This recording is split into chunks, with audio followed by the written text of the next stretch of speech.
শুভ সকাল সবাইকে। 21শে মার্চ বিশ্ব ডাউন সিনড্রোম দিবসের শুভেচ্ছা জানিয়ে শুরু করছি।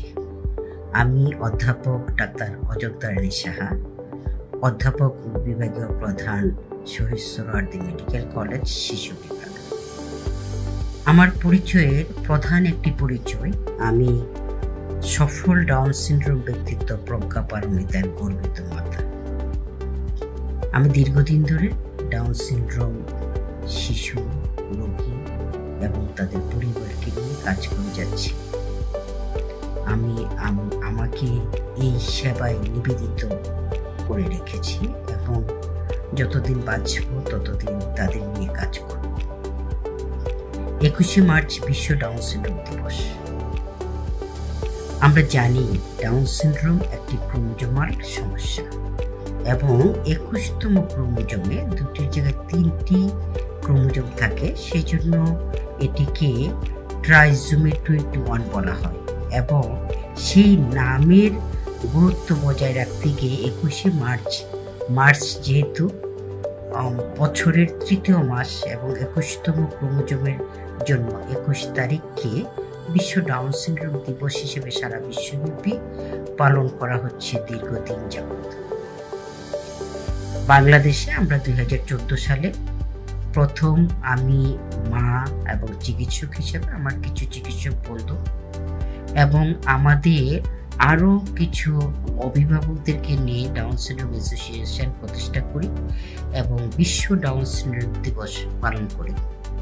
তৎকালীন সচিব ছিলেন সমাজ কল্যাণ মন্ত্রণালয়ের নাসিমা বেগম।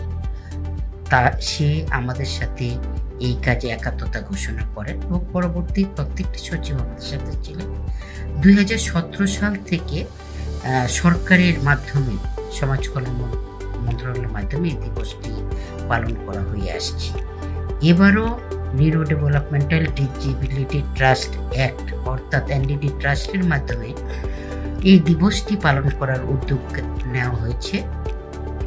ডাউন সিনড্রোম আক্রান্ত শিশুদের দ্বারা চিত্রাঙ্কন প্রতিযোগিতা, তাদের মাঝে অনুদান বা উপবৃত্তি প্রদানের সিদ্ধান্ত নেওয়া হয়েছে এবং প্রদান করা হচ্ছে এবং জাতীয় পর্যায়ে এনডিডি ট্রাস্টে এই দিবসটি আলোচনা এবং সচেতনতার মাধ্যমে পালনের উদ্যোগ গ্রহণ করা হয়েছে। এই দিবসের আমরা যদি প্রতিপাদ্য বা থিম বলি, ইন্টারন্যাশনালি যে থিমটি নিয়ে কাজ করা হচ্ছে সেটি ইমপ্রুভ আওয়ার সাপোর্ট সিস্টেম। বাংলাদেশে আমরা এর রূপান্তর করেছি সমাজ কল্যাণ মন্ত্রণালয়ের মাধ্যমে। ডাউন সিনড্রোম বৈশিষ্ট্য সম্পন্ন ব্যক্তিদের জন্য সহায়তা ব্যবস্থার উন্নতি করি, বৈষম্যহীন সমাজ করি। আসুন আমরা সকলে ডাউন সিনড্রোমের জন্য কাজ করি। সিম্পেথি নয়, এমপ্যাথি প্রয়োজন। ডাউন সিনড্রোমকে যদি আমরা সেবা, চিকিৎসা, সহায়তা ও প্রশিক্ষণ প্রদান করতে পারি তাহলে তাদেরকে মূলস্রোত ধারায় সম্পৃক্ত করা সম্ভব।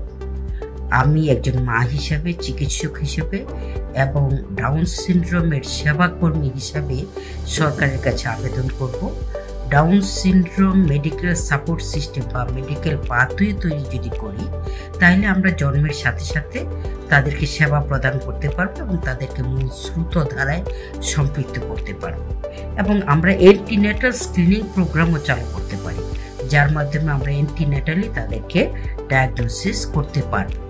কাজেই সরকারের কাছে আবেদন যে ডাউন সিনড্রোম জনগোষ্ঠীকে তাদের জীবন মান উন্নয়নে সহায়তায় আসুন আমরা মেডিকেল পাথওয়ে তৈরি করি এবং আমরা সকল ডাউন সিনড্রোম সন্তান, ব্যক্তি এবং তাদের অভিভাবকদের জন্য বলতে চাই, তারা আমাদের বোঝা নয়। আসুন আমরা তাদেরকে নিয়ে কাজ করি, তাদেরকে স্বাবলম্বী করি এবং এক সময় তারা মূল স্রোত ধারায় মূল্যবান জীবনযাপন করতে সম্ভব।